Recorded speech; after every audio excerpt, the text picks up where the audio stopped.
AITA for refusing to go on a family trip unless they disinvite my nephew's friend? I'm a 43-year-old dad to my amazing daughter, Emily. She's 15, and she's the light of my life. Ever since her mom and I divorced about 5 years ago, it's just been the two of us. We have a close bond, and she's grown into such an incredible young woman.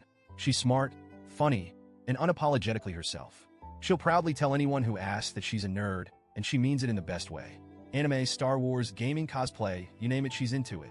Being herself hasn't always been easy for Emily. Kids can be cruel, and she's dealt with her fair share of bullying over the years. Middle school was especially rough, but she toughed it out. High school started off a bit better, until Jeff entered the picture. Jeff is 16 and, unfortunately, happens to be my nephew's best friend.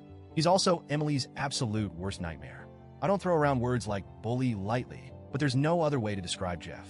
It started small, as these things often do. He'd call her names in passing or make fun of her interests. At first, Emily shrugged it off. She told me she could handle it and even laughed about it, saying, "It's not like I haven't heard it before, Dad." But it didn't stop there. Over the past 2 years, Jeff has taken things to a level I didn't think was possible for a kid his age. He pulls her hair, rips her clothes, and deliberately destroys her belongings. The worst incident happened last year. Jeff stole Emily's backpack during lunch and threw it into a toilet in the boys' bathroom. When she tried to get it back, things escalated into a full-on fight. Both of them got suspended.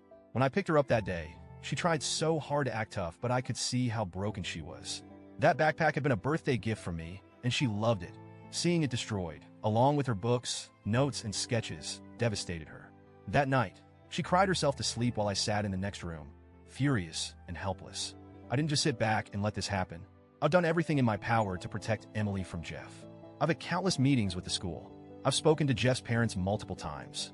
His dad couldn't care less. And his mom, well, she straight up blamed Emily for provoking him. The school rearranged Emily's schedule to keep her away from Jeff as much as possible. But he always finds a way to bother her.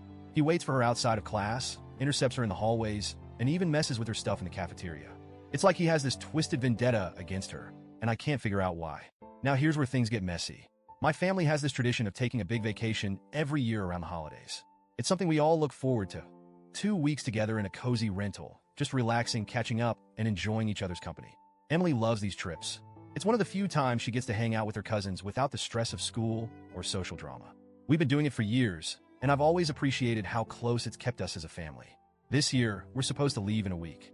I was on the phone with my sister, finalizing plans, when she casually mentioned buying Jeff a winter coat for the trip. Wait, what? Jeff is coming? I stopped her mid-sentence, trying to process what she'd just said. Why is Jeff coming? I asked. Oh, she replied, brushing it off like it was no big deal. He's practically family. Plus, his home life is rough. We thought it would be nice for him to get away for a bit. I felt my blood pressure spike. Emily and I aren't going if Jeff is coming, I said flatly. My sister was stunned. She tried to convince me that I was overreacting. She said Jeff isn't that bad and that he's just a troubled kid who needs some support. She brought up his parents' divorce and how unstable his home life is. She even suggested that Jeff might have a crush on Emily, which made my skin crawl. A crush? I snapped. Is that what we're calling harassment now? The conversation went downhill fast. She accused me of being selfish and said I was punishing Jeff for things that aren't his fault. I reminded her of everything he's done to Emily. The name-calling, the destruction of her belongings, the fight that got her suspended. Her response? I know, but Jeff needs this. Jeff needs this? What about Emily? Does she not deserve to feel safe and happy on what's supposed to be her vacation too? I stuck to my guns and told my sister that my decision wasn't changing. If Jeff goes, we stay home. End of story. That's when all hell broke loose. The family group chat lit up like a Christmas tree. My parents are begging me to reconsider, saying the trip won't be the same without us. My brother chimed in with the classic boys will be boys line, which made me want to throw my phone across the room. Meanwhile, Emily overheard part of the conversation and started panicking. She asked me point blank if Jeff was going, and when I hesitated, she broke down. It wasn't just tears. It was a full-blown panic attack. Hyperventilating, shaking, the works. I held her and promised her that she wouldn't have to go anywhere near Jeff.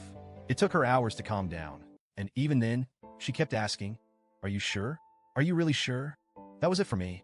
My daughter's well-being is non-negotiable. I'll admit, I feel bad for Jeff. I've seen his home life, and it's heartbreaking. His dad barely acknowledges his existence. And his mom, well, let's just say she's not exactly nurturing. No kid should have to grow up like that. But at the same time, why does Jeff's need for a break trump my daughter's need to feel safe? Why should Emily have to spend 2 weeks trapped in a house with her bully just so Jeff can have a nice vacation? My sister and parents don't seem to understand this. They're treating me like I'm the Grinch, single-handedly ruining Christmas. But in my eyes, this isn't about tradition or family unity. It's about protecting my daughter. So, Reddit, AITA?